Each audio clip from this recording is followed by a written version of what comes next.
You were saying that you're market leader with respect to soya products and all that, and number two with respect to other sanitary napkin brands and all that. So, as a market leader, what do you think the responsibility of your company and yourself will be to other entrants into the market, and especially is there space for small and medium industries and SMEs to enter the market, and if so, what do you think is your role and duty, or do you think there's a role and duty as a market leader towards these people and companies who might enter to the picture?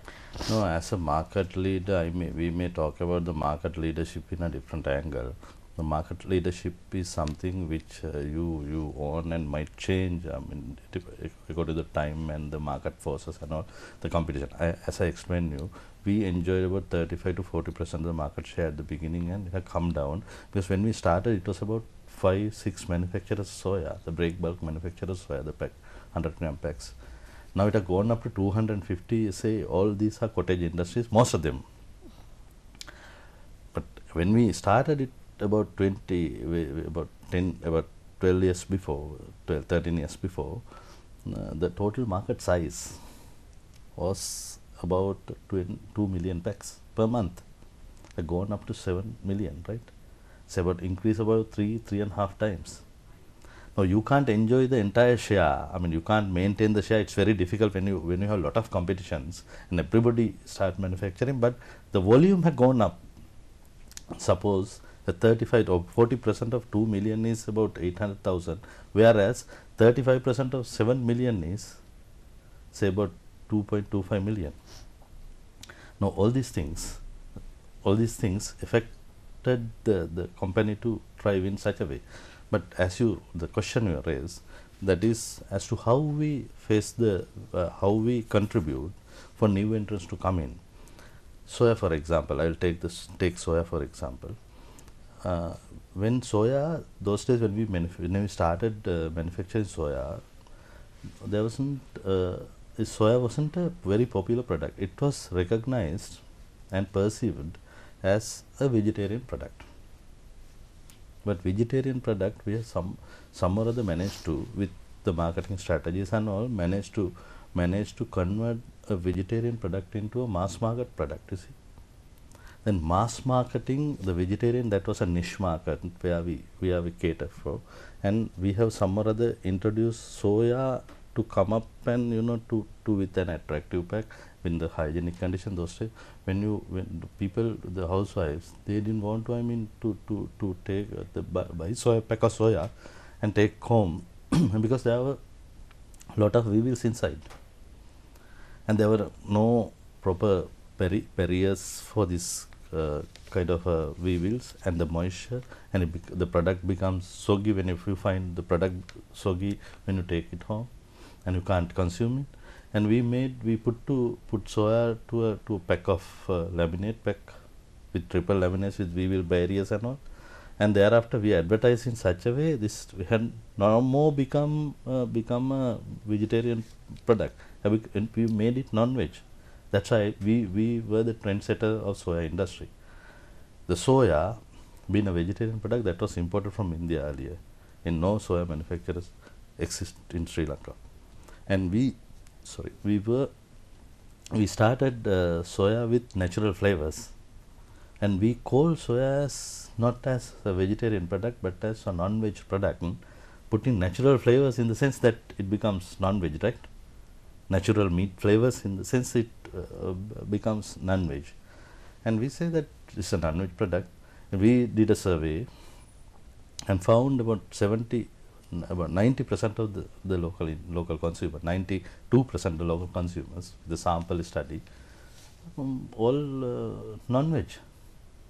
Very few people that time is vegetarian people. Then we have to cater the mass market. If you want to convert a niche market product into a mass market product, you have to make the product in such a way that you will attract the non-veg market, what mass market requires. So we did it, and in that way the new entrance to the market, they were really fascinated.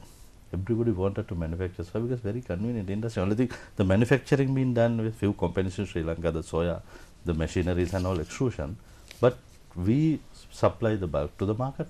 That's how in PETA market we are the largest suppliers of soya to the bulk market all over the island, including Jaffna Peninsula, everywhere, and they consume.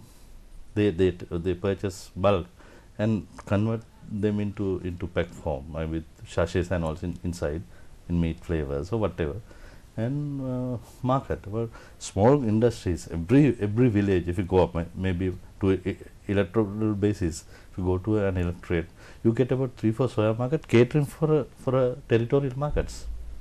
Right, doctor. So we will take a small break and we will be back with you shortly. Stay with us.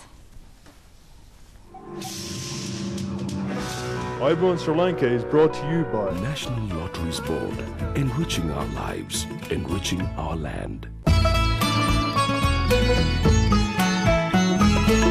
ජීවිත මනදොල පුරවාලන්නයි හිතේ උපන් ජීවිතය විඳින්නයි ගමරට නවමං ඉසුර තැනෙන්නයි මුළු රට ලස්සනක් නංවන්නයි National Lotteries Board, enriching our lives, enriching our land. Watch the presidential election results on Prime TV with a special Hollywood movie lineup. Where's the gold dramatic is count to 3. But 1, 2, 3. Election night at 9:30 p.m. Heist. I can't think of nothing finer than a fine naked woman holding a gun. Time to rock and roll. In their world, They're gonna kill you. What? 27th Wednesday at 2 a.m.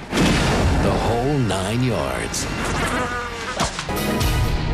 He's one of the most decorated officers. Work of a very well-organized movement, and they're operating within the boundaries of the United States. Got a court-martial, man. General Jacobs asked me to testify. Hey. What am I supposed to do, Dux? 27th Wednesday at 8 a.m.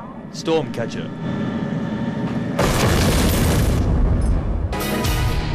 It might be best if you and the girl stayed out here with me for a while. Come on, Jerry. You gotta start getting on with your life.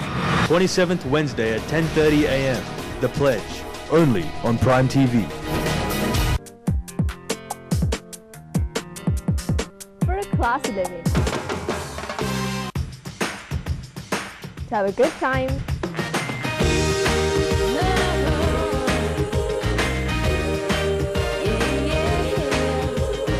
And to look great.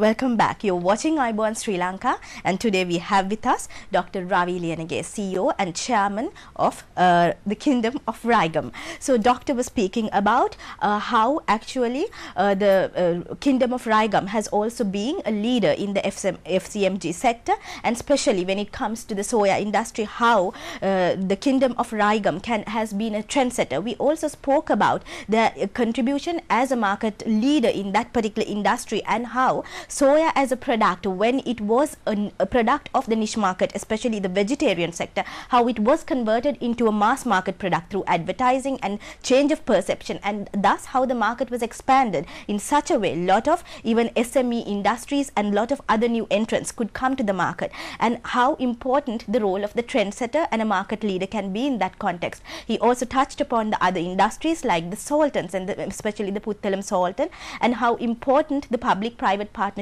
concept was, and because of the concept of a public-private partnership, making use of the benefits of the private sector and the public sector, how the performance and the production was increased, keeping the overheads also at the minimum cost. So those are the areas we touched on the first section, and Doctor, we will also move on to the other section, because we know when we talk about industries like the Kingdom of Raigam, finances and finding capital is a crucial role.